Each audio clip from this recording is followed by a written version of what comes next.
I was never the kind of man people noticed. That was the first thing I learned about myself when I became an adult. Some men walk into a room and the air changes. People turn their heads. Conversations pause. Women glance up from their phones. Strangers remember their faces. I was not one of those men. I could pass through a crowded market stand in line at a convenience store, ride the elevator with the same neighbors every morning, and no one would truly see me. They might see a thin man in a gray jacket, a man with tired eyes, a quiet man carrying a toolbox, but they would not remember me once I was gone. For a long time, I hated that.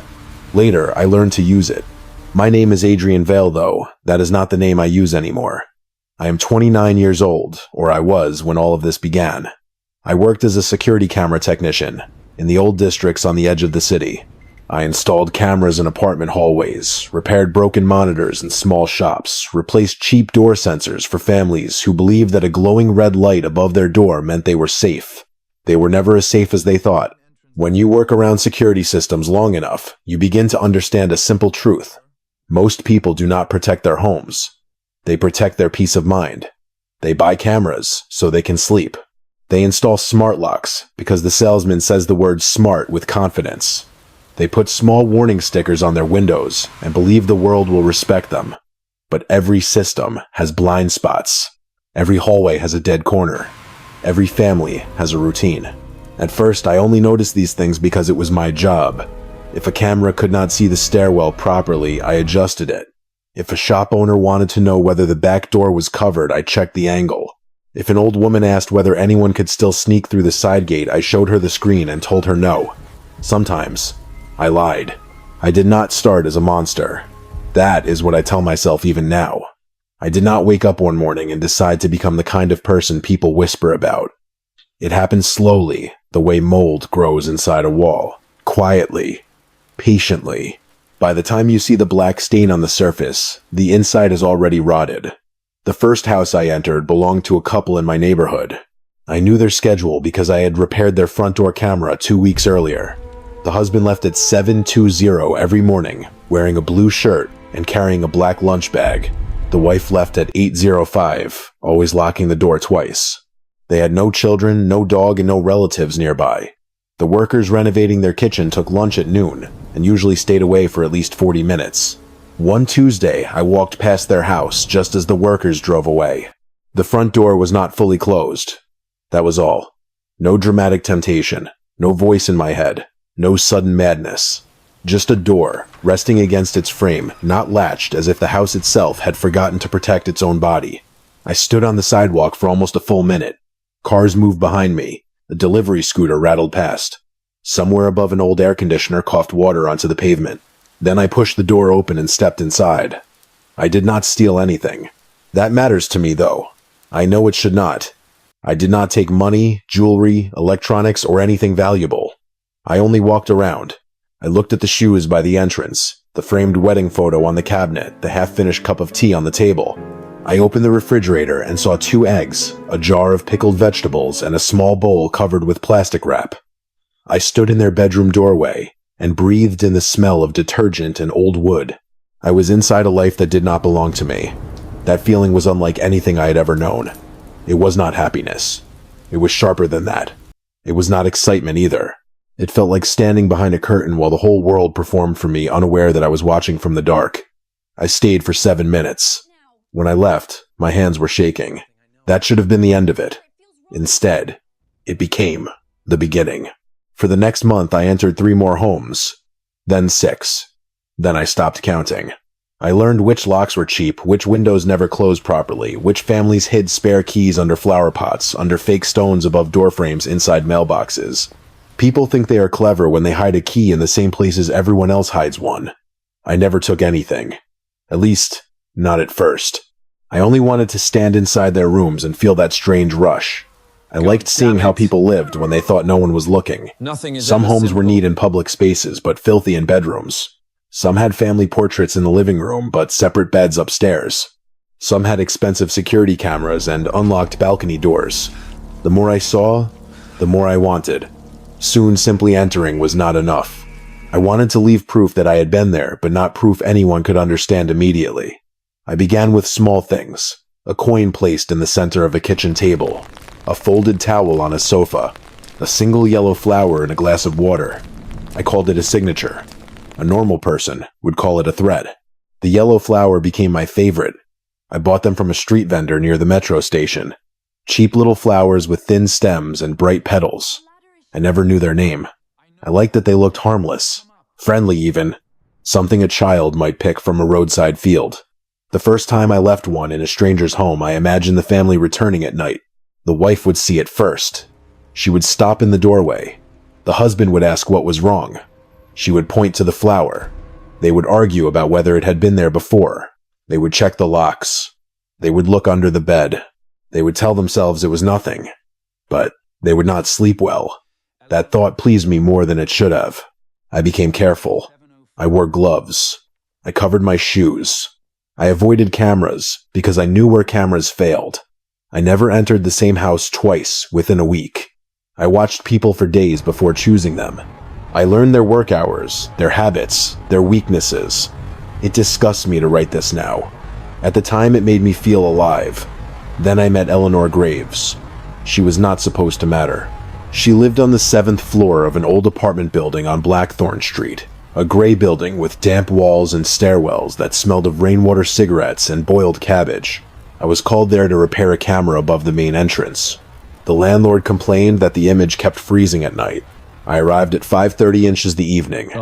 Rain was falling lightly, turning the concrete courtyard black. The building had 2 entrances, one facing the street and one opening into a narrow back alley filled with trash bins and tangled electrical wires. The front camera was useless. It pointed too high, catching more sky than doorway. The back entrance had no camera at all. I noticed that immediately. While I was adjusting the front unit, Lynn Shui came home. She was carrying a transparent umbrella and a small paper bag from a bakery. She wore a beige coat, and rain had darkened the ends of her hair. She looked tired, but when she saw me standing on the ladder, she stepped aside and apologized as if she had been in my way. Most people ignore technicians. Some treat us like furniture.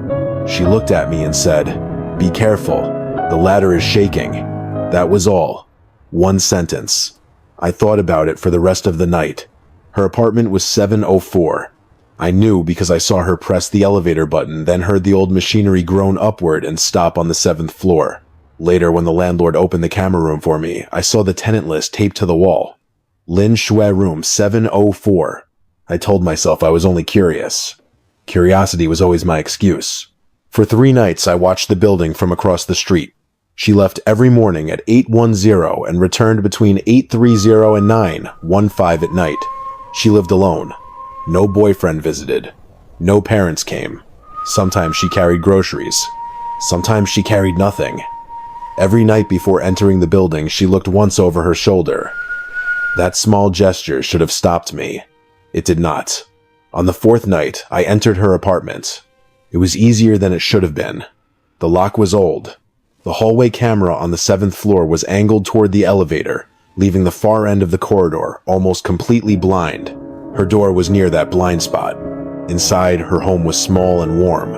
There was a low wooden table, a green sofa, a shelf of novels, and a white curtain moving gently because she had left the balcony window slightly open. A faint smell of jasmine tea lingered in the air. I stood in the center of the living room and listened. The refrigerator hummed. Water clicked softly in the pipes. Somewhere in the building, a child cried once and stopped. I should have left. Instead, I walked through her rooms. Her bedroom was neat. A blue sweater lay folded on the chair. A hair clip shaped like a small silver leaf sat on the bedside table. There was a notebook near her pillow, but I did not open it. Even then, I had rules. Stupid rules. Useless rules. Rules that let me pretend I was not truly bad. Before leaving, I placed a yellow flower in a glass on her kitchen counter. Then I went home smiling. The next morning, I felt shame. By night, I wanted to go back. That was how addiction worked for me. Regret in the morning. Hunger after sunset. I entered her apartment 3 more times over the next 2 weeks. Each time I stayed longer. I learned which mug she used most, which side of the bed she slept, on which song she played when she cooked. I knew she liked to leave one lamp on near the sofa. I knew she kept spare batteries in the second kitchen drawer. I knew she cried during phone calls, but always said she was fine. I told myself I was not hurting her. That is the lie all cowards tell before they become dangerous. On my fourth visit, something was different. The yellow flower I had left 2 nights earlier was gone. That was expected. But in its place on the center of her kitchen counter was a black paper crane. I stared at it for a long time. It was folded carefully from thick black paper. One wing pointed toward the door. The other pointed toward the hallway leading to the bedroom. At first I thought Lin Shui had made it. Then I saw the writing beneath it. 3 words had been written directly on the counter in water, or something that looked like water. I see you. My breath caught. I touched the counter. The letters smeared beneath my glove. I left immediately. For 2 days I did not go near the building. I told myself she had noticed the flowers. I told myself she was warning me. I told myself the smart thing to do was stop. But obsession does not obey fear. It feeds on it. On the 3rd night I returned. Rain fell again heavier than before. The streetlight shone through it in pale cones. I waited until Lin Shui left her apartment at 740 dressed in a dark coat and carrying a small suitcase. She got into a taxi and disappeared into the wet traffic. I thought she might be leaving for the night. I thought I would finally have answers. I entered through the back alley. The building felt different that night. The stairwell lights flickered even though I had replaced 2 bulbs there the week before. The air smelled sour, like wet cloth sealed in a plastic bag. On the 7th floor, the hallway was silent. Too silent. Her door opened with the same soft click. Inside, all the lights were off. I stepped into the living room and froze. Every curtain had been closed. Every mirror had been covered with newspaper. The sofa had been moved to face the wall. On the kitchen counter were 7 yellow flowers standing in 7 glasses of water. I did not move for several seconds. Then the security camera in the corner of the room turned toward me. I knew that camera. It was old, cheap, and broken. I had noticed it on my first visit. It was not connected to power. The cable had been cut cleanly near the ceiling. But the lens moved. Slowly. Deliberately. It turned until it faced me. A tiny red light blinked beneath it. Once. Twice. I backed toward the door. The television turned on. Static filled the screen. Gray and white noise flashed across the room, lighting the covered mirrors and the flowers, and the black paper crane now sitting on the sofa. Then a voice came through the speakers. It was not Lin Shui's voice. It was an old man's voice, dry and close as if he were standing behind my ear. "You like watching," it said. I ran. I do not remember locking the door behind me. I do not remember the stairs. I only remember reaching the street with rain soaking my shirt and my heart beating so hard that my chest hurt. Across the road under the awning of a closed pharmacy, an old man stood watching me. He wore a dark coat. His hair was white and thin. In one hand he held a yellow flower. When he saw me looking, he smiled. I did not sleep that night. The next morning I convinced myself I had imagined the voice. Stress, guilt, darkness, rain, maybe faulty wiring from the old television. No, the mind can make monsters out of ordinary things. That is what I told myself. Then I found the flower in my kitchen. It stood in a glass of water on my counter. A yellow flower. Beside it was a black paper crane. And beneath the crane was a note written in careful, old-fashioned handwriting. "Now it is your turn." I checked the door. Locked. I checked the windows. Locked. I checked the balcony. Empty. My apartment was on the 5th floor. No one could have climbed in without leaving marks.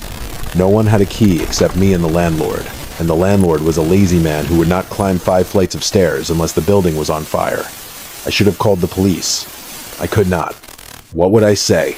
Someone broke into my apartment and left the same flower I had been leaving in other people's homes. Someone knew what I had done.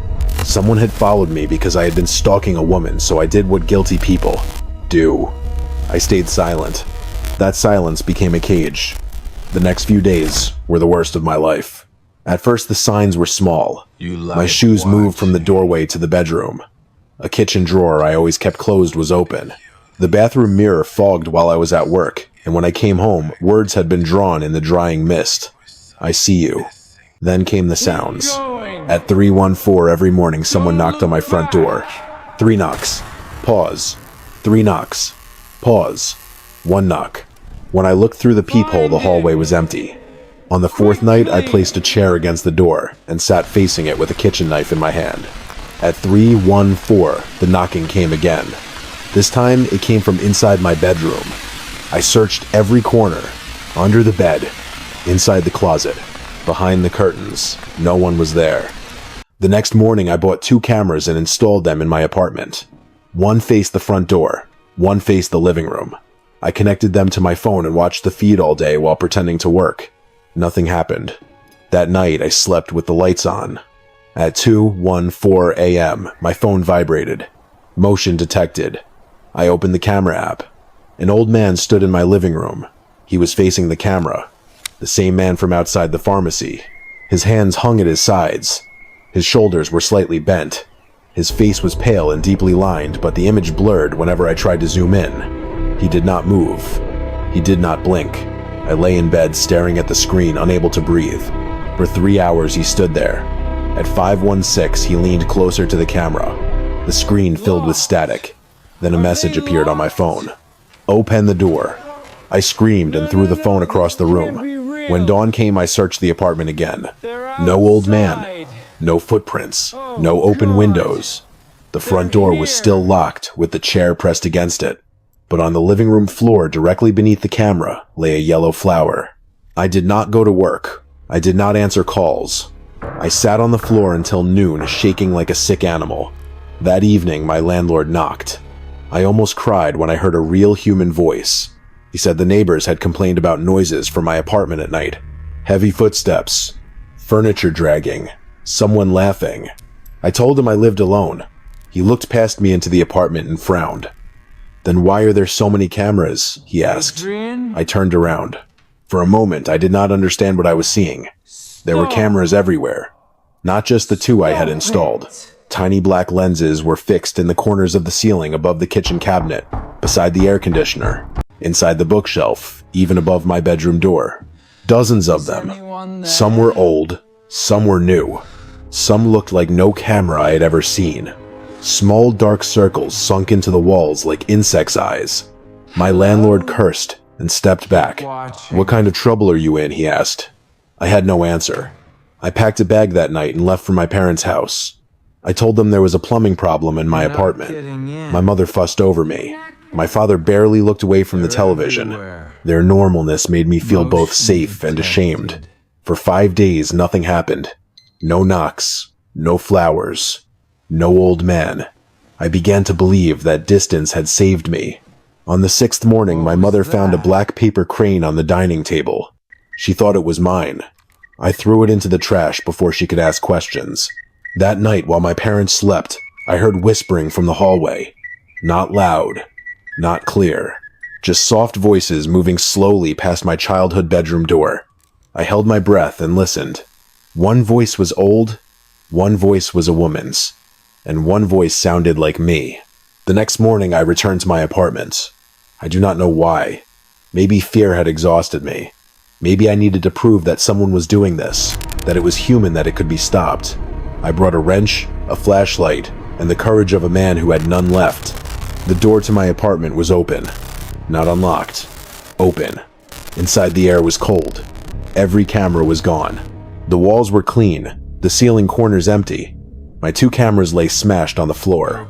In the kitchen, on the counter, stood 7 glasses of water. Each held a yellow flower. Beside them was Lin Shue's silver leaf hair clip. My stomach turned. I drove to Fuxing Road immediately. The apartment building looked abandoned in the pale gray daylight of a rainy European morning. Damp laundry hung from balconies. Old men played cards near the entrance. A woman washed vegetables in a plastic basin by the back alley. I asked the landlord about Lin Shue in room 704. He stared at me. No one lives in 704, he said. I told him I had seen her. He shook his head. That room has been empty for years. A girl died there, jumped from the balcony maybe 4 or 5 years ago. Her name was Lin Shue. Bad story. Her family moved away. No one rents that room now.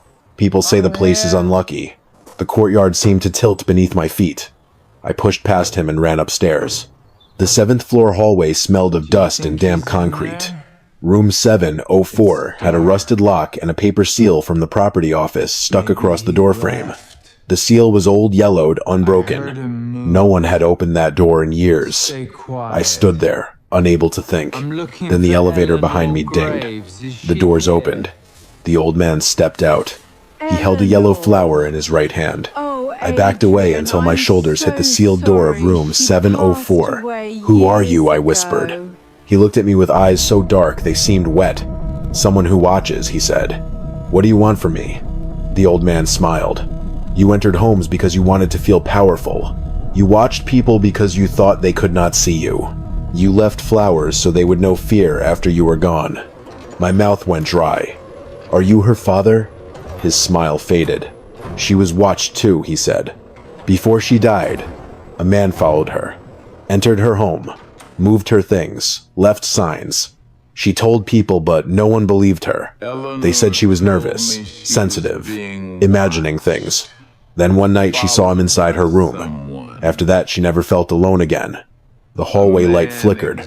"Was it you?" I asked. The old man's face twisted, not with anger, but with something older and heavier. "No," he said. "But men like you are all the same when the room is dark."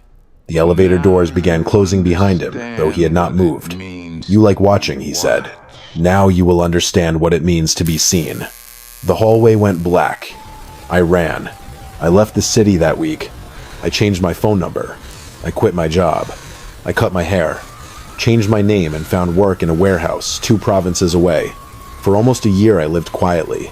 I rented a small room above a noodle shop.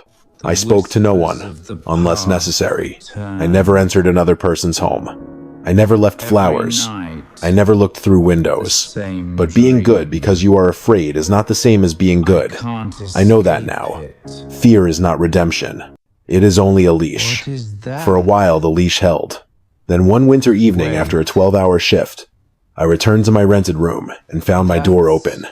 Inside the room was exactly as I had left it, except for the table. On it stood a glass of water.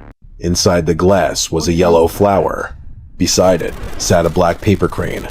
This time there was no note. There did not need to be. I moved again after that. Then again. Then again.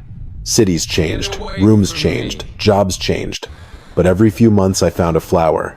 Sometimes on a kitchen counter. Sometimes on a windowsill. Once inside my locked suitcase. Once floating in the toilet bowl of a hotel room I had checked into only an hour earlier. I stopped sleeping in darkness. I stopped looking into mirrors at night. I stopped believing that walls belonged only to the people inside them. The last flower arrived 3 nights ago. I am writing this now because I do not think I have much time left. It was on my desk when I came home. Fresh, yellow, bright. The paper crane beside it was larger than usual. Inside the folded wings, I found a small photograph. It showed me sitting at this desk, writing. The photograph had been taken from behind me. On the back were 4 words. "We are all watching." Since then, the cameras have returned. I can see them if I look carefully. Tiny black lenses in the corners, in the smoke detector, in the dark screen of my television, in the glass of the window after sunset. Sometimes I think they are not cameras at all.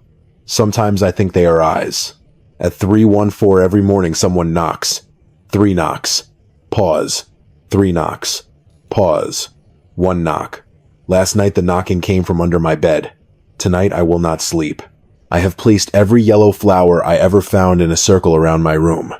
They should have withered by now, but they have not. They stand in glasses of water, bright and patient, like small suns waiting for dawn. My phone screen keeps turning on by itself. The camera app is open. It shows my room from above. I do not have a camera there. In the corner of the video feed behind my chair, someone is standing. I have not turned around. I will not turn around. If you are listening to this story, or reading these words, maybe you think I deserve what is happening to me. Maybe you are right. I entered lives that were not mine.